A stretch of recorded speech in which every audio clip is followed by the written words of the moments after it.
New day, new food. Hi, genuine people! So, right now, meron tayong itatry na tahin. So, meron ako dito ang green mango. Actually, itong tahin, every time na bumibili ako ng mga mangga talaga, kasi may hilig ako sa mangga, lagi ko nakikita may pinuput sila na parang red. And itong week ko lang nalaman na binibenta pala itong tahin na to. And nung nakita ko siya sa orange app, and sa black app, grabe ang mahal. As in, ang mahal.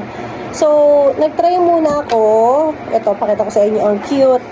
Ito muna yung unang binili ko. Ganyan siya. Yung laki lang ng daliri ko. Mas malaki pa nga yung daliri ko. This is 75 pesos. And then, nung na-try ko na siya, kung sarap, ito nga yung nilalagay nila sa mangga. Meron pa nga isang sauce parang champoy something, ganun. Pumili na ako ngayon, kaka-delivery lang kanina, ng big size. Ito naman, kulang-kulang 400 to. 385 yata bili ko dito. Since mahilig ako sa mga fruits, especially sa mangga, itatry natin siya ulit. So, kaso, ayaw niya mabuksan. Ating tahin. Ito daw is seasoning siya na meron siyang pepper, asin, meron siyang dried lime, kaya medyo may pagkamaasim. Na masarap, basta ganun. Basta masarap. So, ayan siya.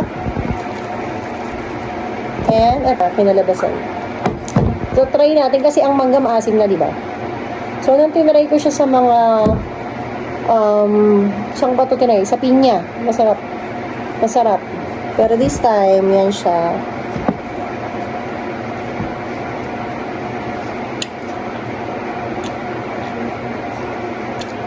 Ang asim ng mangga. Ang asim ng mangga, and then ang sarap nito. So, ayan siya.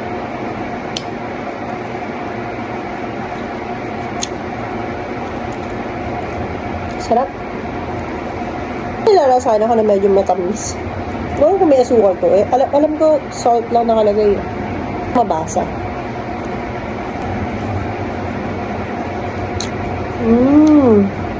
Sarap.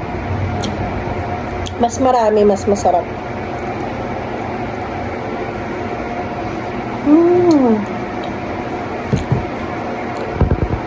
Ang cute, oh.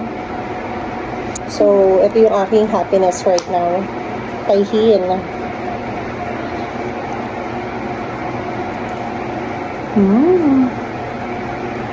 Try natin sa orange. Orange.